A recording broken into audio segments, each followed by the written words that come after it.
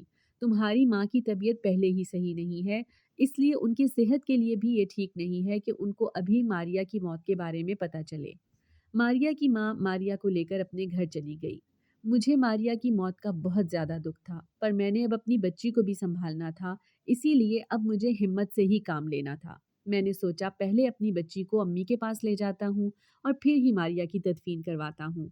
میں اپنی بچی کو لے کر جیسے ہی امی کے روم میں پہنچا تو امی کو دیکھ کر تو میری جان ہی نکل گئی، کیونکہ امی کے کپڑوں پر سارا خون لگا ہوا تھا اور وہ بے ہوش بے جان پڑی ہوئی تھی۔ انہوں نے شاید خون کی الٹیاں کی تھیں جس کی وجہ سے سارا خون ان کے چہرے اور ان کے کپڑوں پر لگ گیا تھا۔ میں نے بچی کو صوفے پر لٹایا اور امی کو آوازیں دینا شروع کر دیں۔ میں نے پانی کے چھینٹے امی کو لگائے پر امی کوئی بھی رسپانس نہیں دے رہی تھی۔ میں سمجھ گیا کہ امی اب ہمیں چھوڑ کر ہمیشہ کے لیے جا چکی ہیں۔ میں چیخ چیخ کر رونے لگا۔ ماریا کے ساتھ ساتھ اب میں امی کو بھی کھو چکا تھا۔ مجھ پر اتنی بڑی قیامت ایک ساتھ ٹوٹ سکتی ہے میں نے کبھی سوچا بھی نہیں تھا۔ میری اتنی نیک اور پیاری بیوی اور اس کے ساتھ میری ماں مجھے چھوڑ کر چلی گئی تھی۔ اسی وقت سارے لوگ ہمارے گھر پر اکٹھے ہو گئے تو میں نے ماریا کی ماں سے کہہ کر ماریا کی میت بھی اپنے گھر ہی رکھوا دی۔ دونوں میتیں ہمارے آنگن میں پڑی ہوئی تھیں جنہیں دیکھ کر میری جان جا رہی تھی۔ ماریا اور امی کی تدفین کے بعد میری تو حالت بہت ہی خراب ہو گئی تھی۔ مجھے ہوش تک نہیں تھا کہ میں اپنی چھوٹی سی بچی کو سنبھال سکوں۔ میرے دونوں بھائی اور ماریا کی ماں ہی اس بچی کو دیکھ رہے تھے، کیونکہ یہ دکھ جو مجھے ملا تھا یہ میری برداشت سے بڑھ کر تھا۔ کچھ دنوں کے بعد ہی میں نے اپنے آپ کو سنبھالا تو پھر میں نے اپنی بیٹی کو گود میں اٹھایا۔ اب میں اپنا سارا وقت اپنی بیٹی کو ہی دیتا ہوں، کیونکہ میں اپنی ماں اور اپنی بیوی دونوں کا خیال نہیں رکھ پایا، اور اس بات کا دکھ مجھے زندگی بھر رہے گا۔ میں نے اپنی بیٹی کا نام زلیخا رکھا کیونکہ زلیخا میری ماں کا نام تھا۔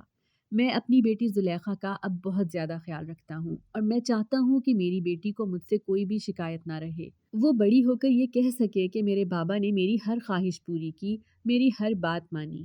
میں اس کو اب ماں باپ دونوں کا پیار دیتا ہوں تاکہ وہ کبھی اپنی ماں کی کمی محسوس نہ کر سکے۔ اگر آپ کو ہماری آج کی کہانی پسند آئی ہے تو اسے لائک کریں، شیئر کریں اور چینل کو سبسکرائب کرنا مت بھولیے گا۔